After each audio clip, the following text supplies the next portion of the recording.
Hey there, everybody. Welcome to Season 3 of the ASKFaris Show. Welcome to Season 3, and I'm so excited about tonight's guest. Tonight's guest is Kerry Miller. Kerry Miller is out of Texas, but this is an entrepreneur. I mean, an entrepreneur's entrepreneur, man's man. This guy has built several different businesses, but I'm excited about bringing him on the show tonight. So first of all, welcome, Kerry, to the ASKFaris Show, man. How you doing, brother? Man, I cannot be more excited. I am a huge fan of the ASKFaris Show. I catch it every time I get the notification. I stop what I'm doing. I flip over to it. I love your guest. I love your format. You are doing it right, my friend. You are brother. Well, you know what? Hey, I'm going to explain how we actually how our paths crossed a little bit later in the show. But before I go through and explain that, Kerry, I want you to go through and introduce yourself to the audience. Tell a little bit about yourself, where you're from, some of your background, and then we're going to get the conversation going from there. Very good. Well, I'm from just outside Dallas, Texas, a little town called Commerce. Many of you have heard of Texas A&M University. Well, we've got a satellite school here, Texas A&M University. It's the only thing here in a Walmart. Here, gosh, man, for years, probably about 20 years or so, and I love it. I live out in the middle of nowhere, Faris. I mean, literally nowhere. My neighbors are cows. And, wow. You know, so but I love the country, and I've been an entrepreneur really all my life. Wow. I grew up with my father. He owned a restaurant, and I grew up working with him. I remember, and you probably can't see, I've got a scar on this thumb right here. Mm-hmm. I got that is my first track in the entrepreneurial world. I was a dishwasher. Mm-hmm. And, I worked for my father, and I was learning the business, and cut my thumb on an ashtray and the dish soap. But my really big start, I always knew I wanted to be an entrepreneur. Yes. And there's one thing I tell people all the time. You know, there's a difference between an entrepreneur and a hobbyist. What's the difference? An entrepreneur has it in here.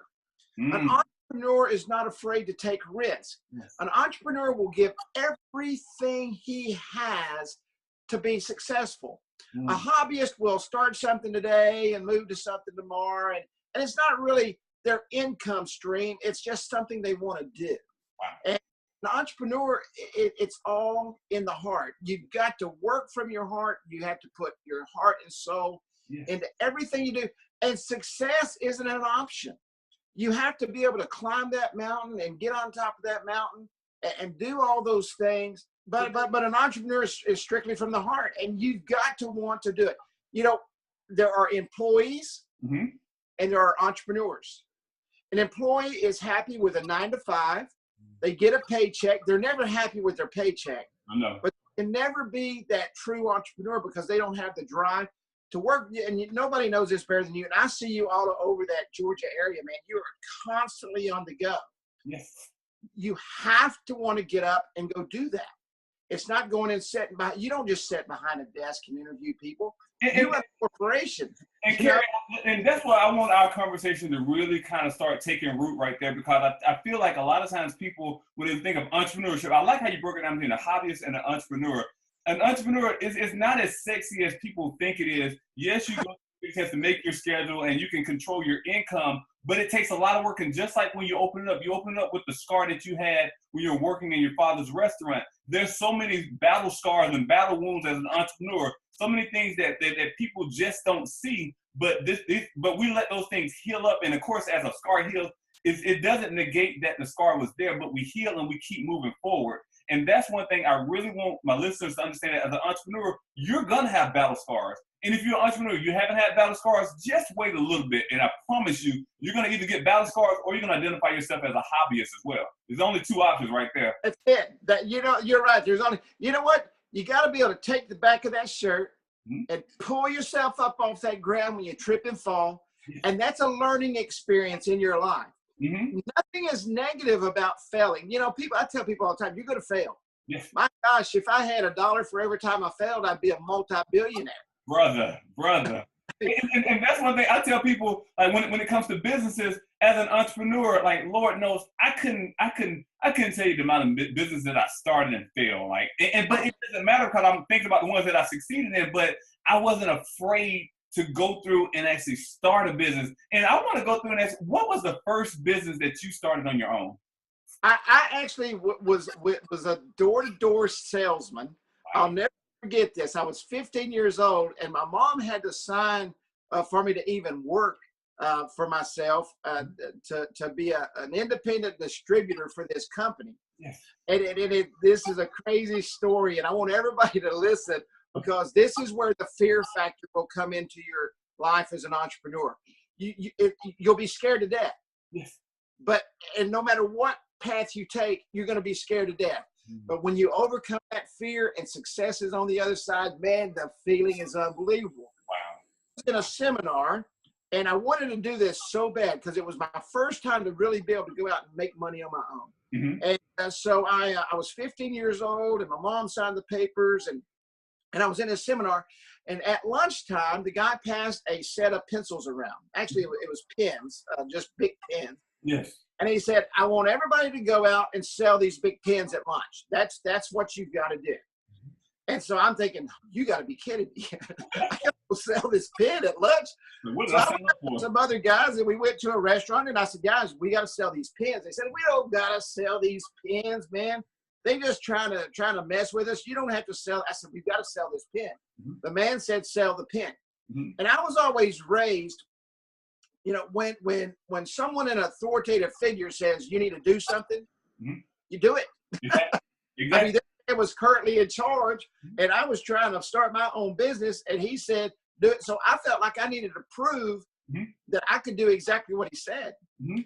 So we go out and I take this pen, and I walk around to every single table in the restaurant. Mm-hmm. And thank goodness I finally came across somebody I knew, and I sold the pen for $1. Wow. Friends didn't sell their pen. And I said, guys, y'all in trouble. I said, I'm telling you, something's going on here. Y'all should have sold your pen. No, don't worry about it. We get back to the seminar, mm-hmm. and gosh, there must have been 100, maybe 150 people in this seminar. Mm-hmm. And he goes, okay. I mean, the first thing out of his mouth was, okay, everybody that sold the pen, stand up. Mm-hmm. I thought, man, the whole room's fixing to stand up except my two dumb buddies. Exactly. So it was me and about 6 other people that stood up. Mm-hmm.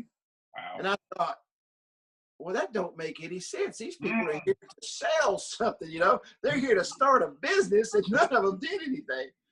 Well, he dismissed that group into another room. Mm-hmm. And now I'm starting to think I messed up. Oh, I could have did with them, because I think just sent everybody to the different room. mm-hmm. About 5 minutes later, he comes back. He says, okay, let's get started. Mm-hmm. And I'm thinking to myself, started doing what? Exactly. And I raised my hand. You're like a good boy. And I said, sir, I said, what did we do? He said, you're the only people in the room that follow direction. He said, if you can't follow direction, he said, you will never make it working for yourself. Nuggets. That's what I said, right then, go ahead. move forward, young man. And I did very well. I did very well. That's one thing I'm looking right now. You said you start off with 150 people in the room, and out of 150, only seven took initiative and followed instructions and did what, right. Despite their fear, they did exactly what they had to do to go through and actually get the job done. And I'm looking at those numbers, and I wouldn't be surprised to go through and realize that even today in the world we're living in, if you go through and put 150 businesses up, there's probably only 7 that's going to go through and be successful. Because they're the ones that's waking up every morning. They're the ones that's going through and following the blueprint, following instructions despite of their fear, despite of how they feel that day. It's because they know that they have something bigger than them. Kerry, that's amazing. That's amazing right there. It was the greatest experience of my life, and I'm fixing to, let's see, I don't even know how old I am. I'm fixing to be 58 years old. Mm-hmm. And I always go back to that moment in my life. Anytime I get ready to start something, and I tell myself, you know what? Nothing's easy. Mm.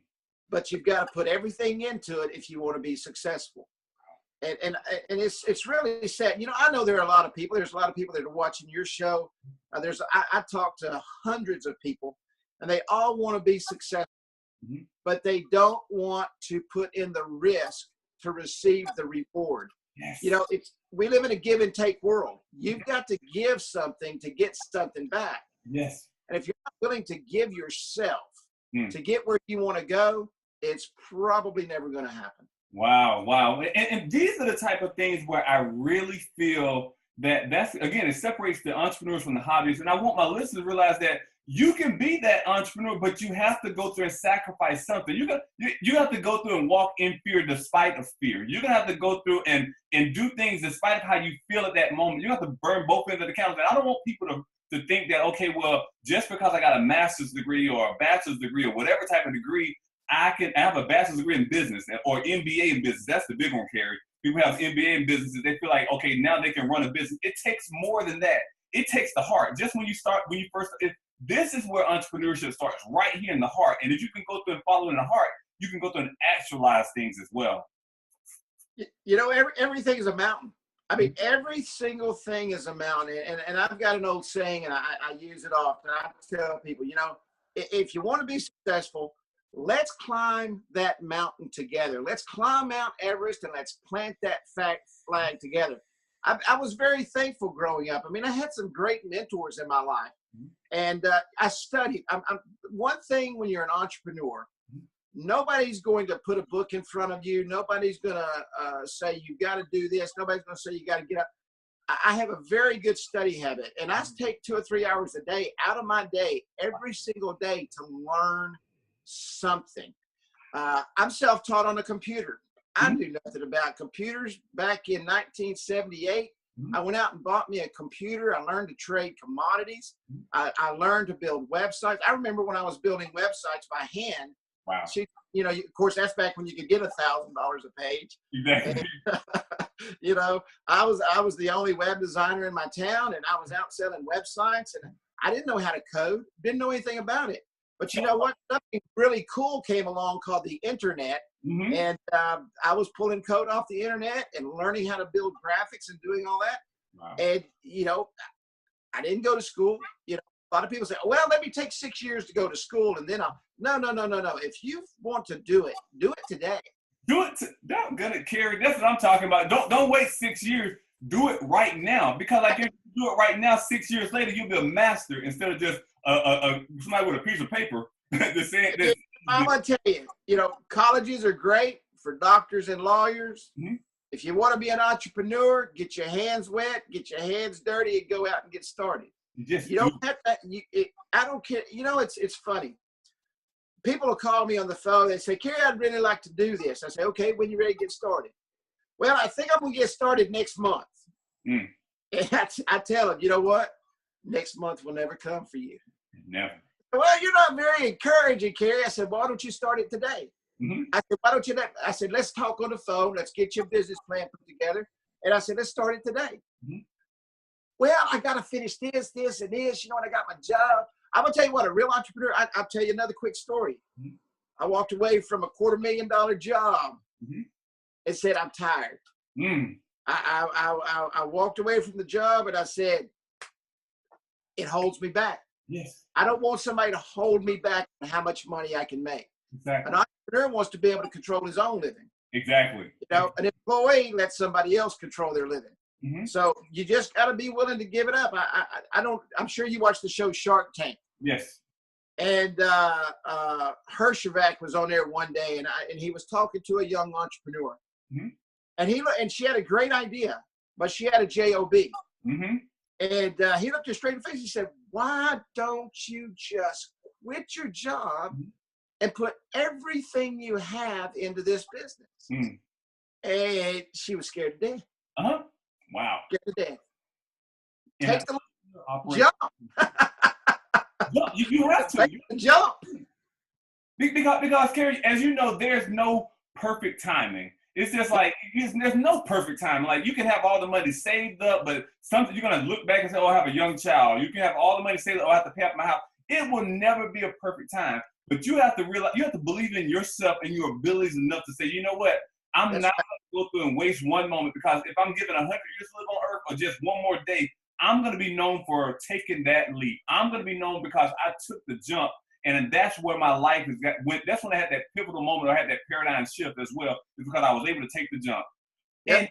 And one thing I want to kind of transition into our connections. Kerry and I, we met. Kerry's one of my mentors, especially when it comes to technology and especially mobile technology. He runs a very large organization, and I get direct mentorship from him every week because, of course, everyone knows my background is in healthcare, but I knew it took marketing to go through and actually grow my business. And that's some of the teachings I learned from Kerry as well, is how to go through and market effectively and how to market to where people are today instead of where they once were. So, Kerry, I want our conversation to transition on that as well, because so many times you taught us and you taught me personally to go through and think, okay, where are people today? People are in a mobile technology. People are in SMS. People are this is where people are today in so many businesses. I want you to kind of go through and talk about where you see business at now, some of the things that keeps entrepreneurs stuck on the past ways of marketing, but kind of start a conversation with that.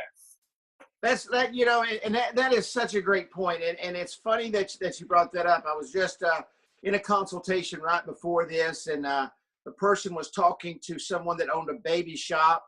And she said, and her exact answer when the person was discussing today's marketing, SMS technology and mobile marketing. And you think about this, Faris, everybody has a phone in their hand. Yes. I'm literally doing a show right now inside my room with a light and a phone. Yes. And I mean, we're doing an interview. Today's technology has gone from these laptops and desktops behind me to this little 7-inch screen.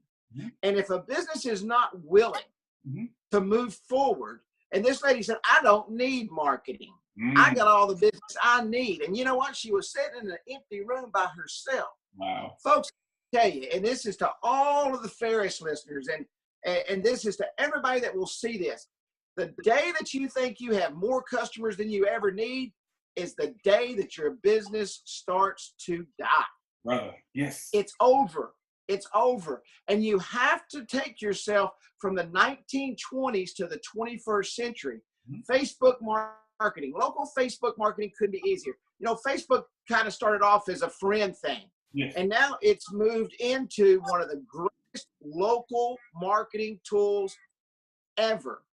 You can literally reach out to a segmented market in your community, 18 to 21 years old, bring them into your boutique, sell them the clothes that they want, the exact things that they want. Get them on an SMS marketing list through your mobile business card and get them set up so that you can reach out with a touch of a button now and bring those customers back in. I've just recently got into beacon technology, and I launched a company called Beacon Funnels. Yes. And with Beacon Funnels, we take the mobile technology, the SMS technology, and we've married it with the beacon technology to where we put a business in a complete funnel so that we're using micro moments and micro commitments, just like Amazon does. A business today, and this, I think, Faris, I really believe this is where businesses get lost. They feel like they can't afford it. Brother. They can't afford not to. And that's one thing, Kerry, that I like that you said it, because like back in the day, if you would have talked about this maybe 10, 15 years ago, yes, the playing fields were not even. Of course, Amazon has the big budget, Walmart has the big budget, these large boutiques have big budget, but now the playing field is level. If you desire to market on a social level, on SMS level, you can do the same thing that the big boys and the big girls are doing, but you have to be willing to break that mindset of, oh, well, hey, I know it's going to be too expensive, or I know it's not worth it. You have to know your customer value. You have to know, first you have to value what you have, and then know your customer value and be willing to invest in yourself, because it's not that expensive. It does take an investment, but it's not expensive. It takes action. It takes action.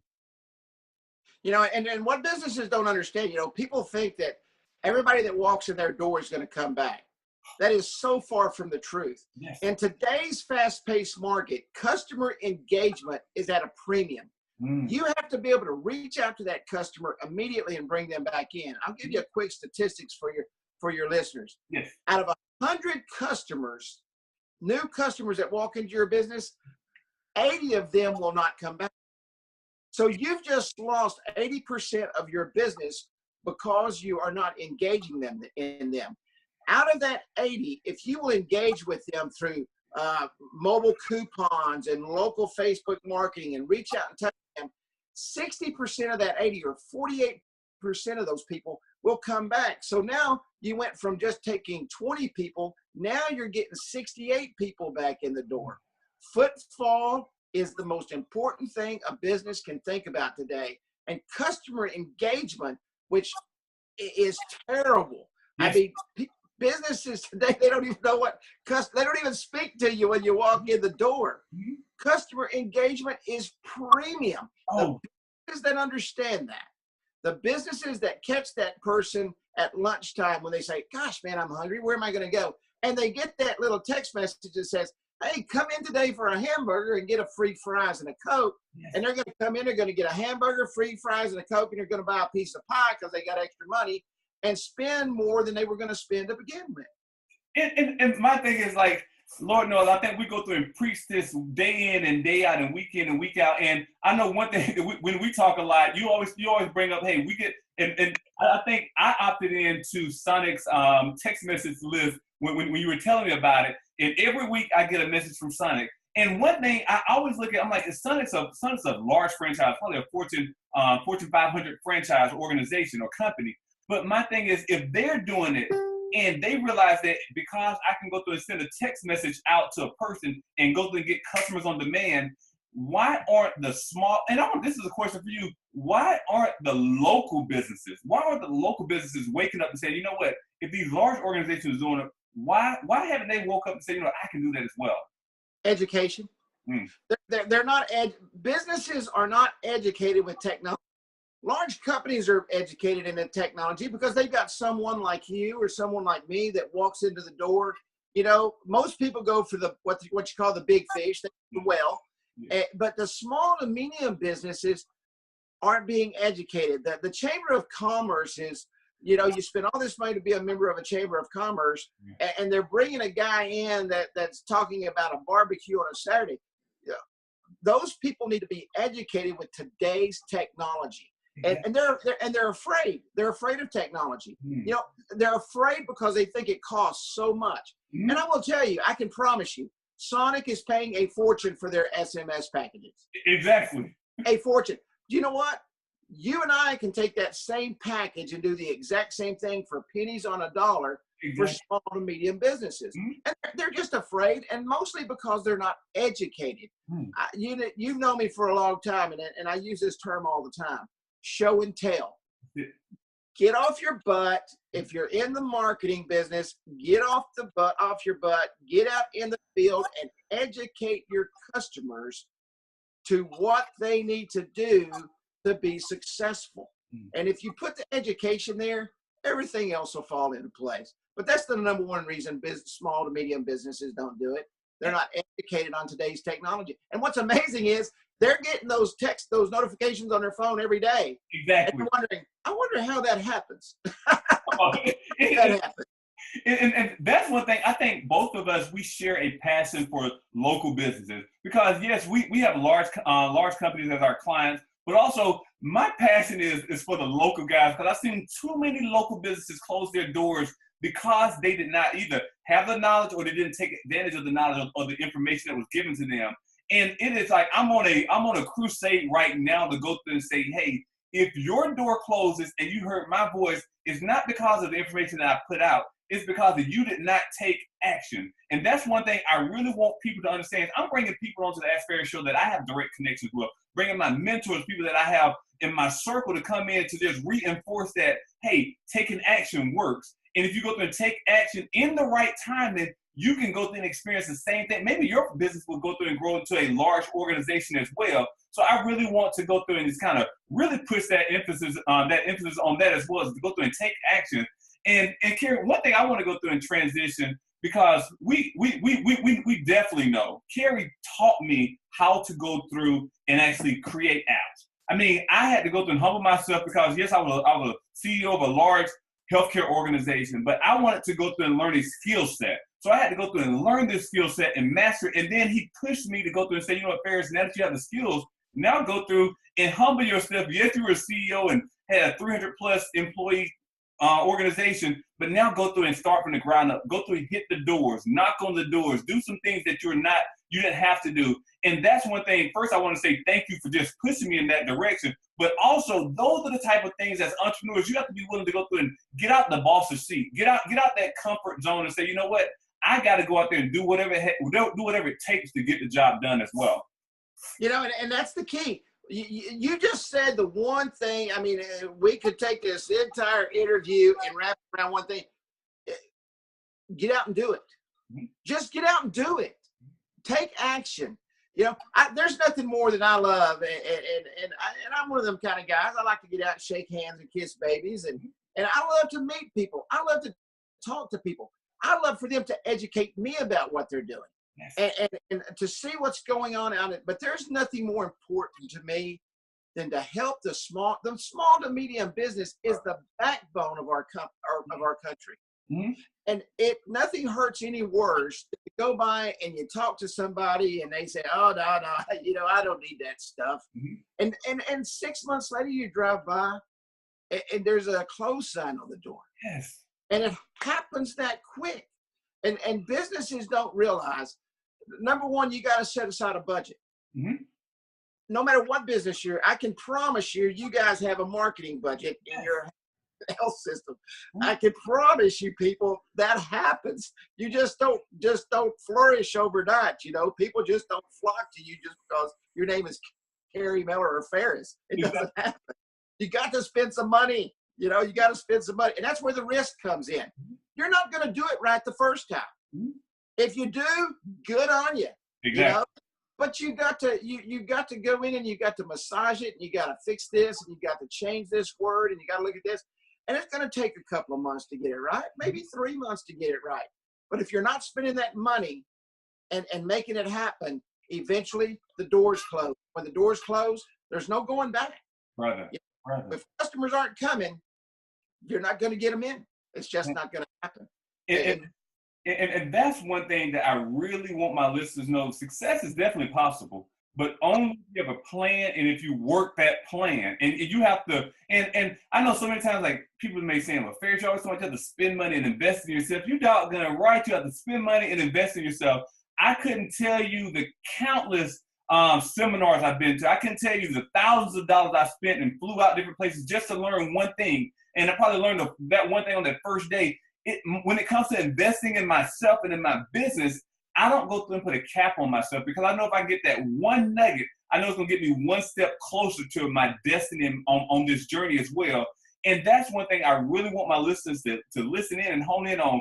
We did not just come, we did not wake up overnight and just get to where we are today. It took, look, we started off at 15 years old with scars. And now going on 58 years old, he's still out there just as enthusiastic, just as eager to go through and serve others, just like he just got started off on yesterday as well. So I want you to realize that this is a journey, but you have to go through and work that plan and just work it till you can't work it until you're finished. And you only finish when you die. Yeah, and you're right. You know, people are.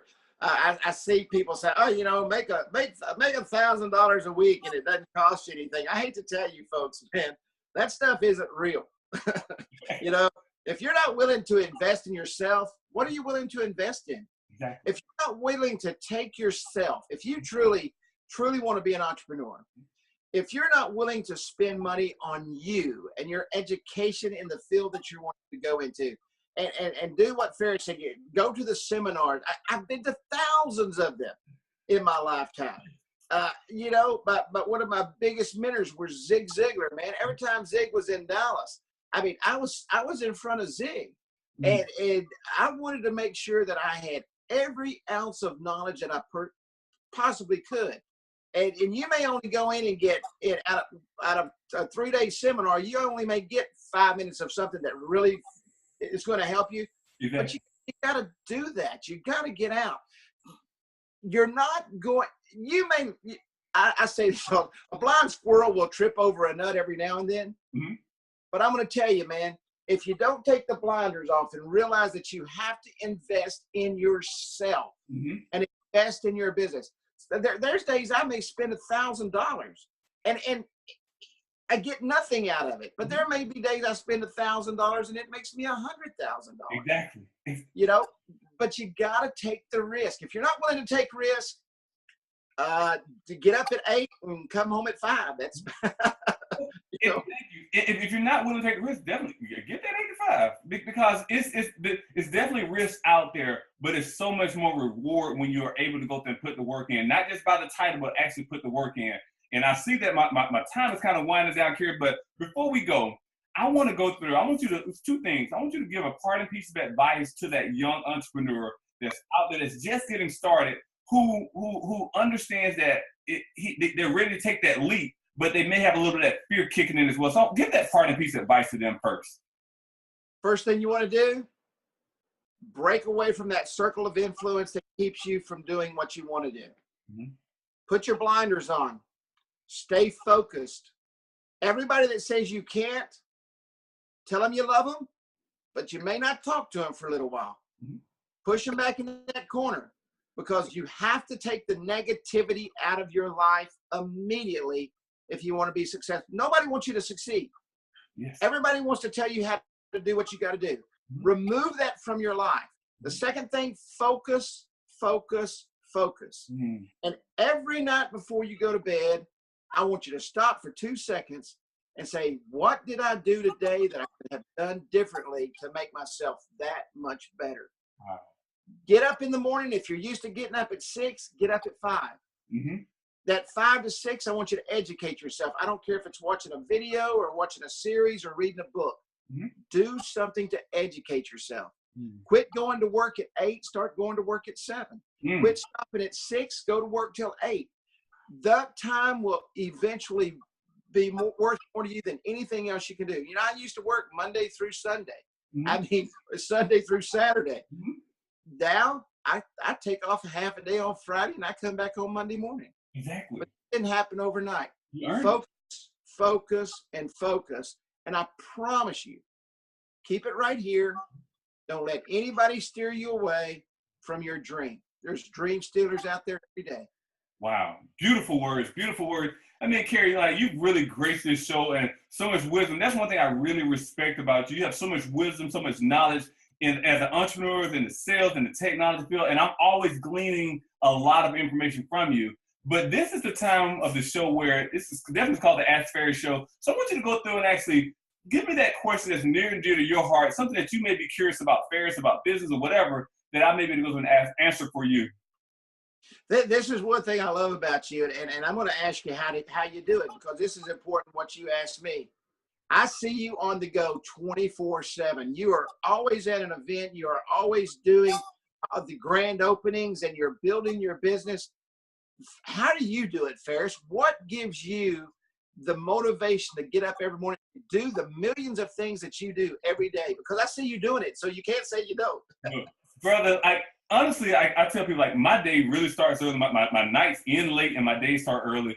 But the reason, what actually motivates me, I've always been a self-starter. I was in the military. I always wanted to be the best in the military. Not to go through and compete against anyone, but just know from within, I know that I was made by the best, so I'm going to be the best. And so that's one thing, not saying no one else is not the best. I just know that I know who I am. I'm very in tune with who I am. So one thing that keeps me motivated is definitely my family, my beautiful wife, my beautiful daughter.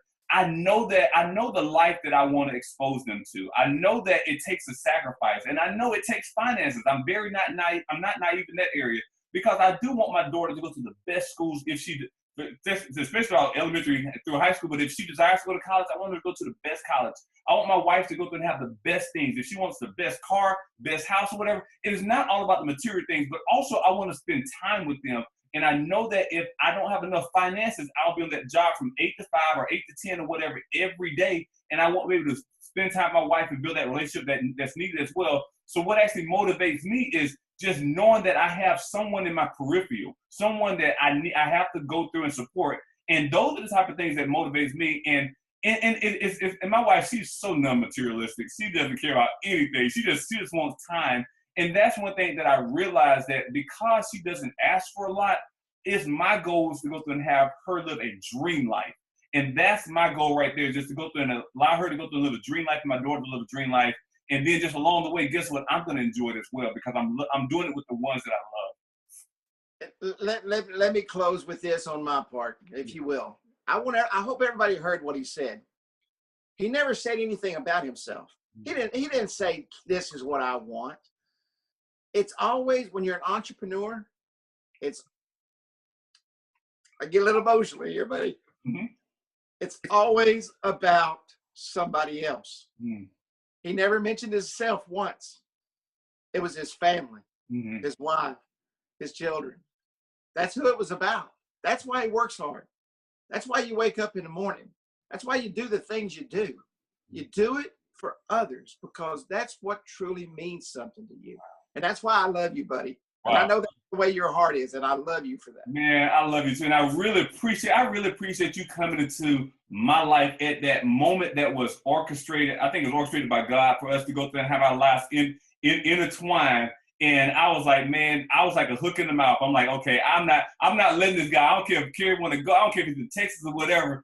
I'm not letting this guy go. We're going to be connected. We're going to be joined by the hook, by the hip, and we're going to go through and continue to go through and impact this world. And that's one thing, man, I just really appreciate you, appreciate your mentorship, appreciate everything that you're doing as well. But before we go, I want you to give my audience an opportunity to go through and reach out to you. So give out your social medias, your websites and things. So if people are interested in finding out more who Kerry Miller is, I want you to go through and give that to them so they can reach out to you as well. Well, definitely you can go to Kerry K. Miller, Facebook, Kerry K. Miller, and friend me. I mean, I've got thousands of friends, and I love every one of them. And believe it or not, a lot of them speak to me. You can go to Facebook. You can go to Beacon Funnels, BeaconFunnels, just at Beacon Funnels. And you can find me there and message me. You can go to beaconfunnels.com and or kerrymiller.tv. I love helping entrepreneurs. I give consultations every day, and I don't charge a thing because what's most important to me is that I help you. I help you succeed because it always comes back. So please reach out to me. I would love to help your business, and I would love to share things with you and listen to what you have to say because I'll learn also. That's it, man. There you have it, guys. This has been just a great show. Kerry Miller, I really appreciate him just coming on the show, coming in, dropping so many golden nuggets and just expressing the power of now and actually operating as an entrepreneur and not as a hobbyist as well. So again, thank you so much for being on the show, Kerry. Really appreciate you. And I cannot wait to have you back in 2018 as well, okay? Thank you, Faris. I appreciate you, buddy. And I'm so thankful for the ASKFaris Show, man. Thank you so much for what you do. Man, appreciate it, brother. Yeah. All right, buddy. Hey, just loyal. I just been working a lot. I'm on my way to the top. I just be ducking the ops. I wanna cut the new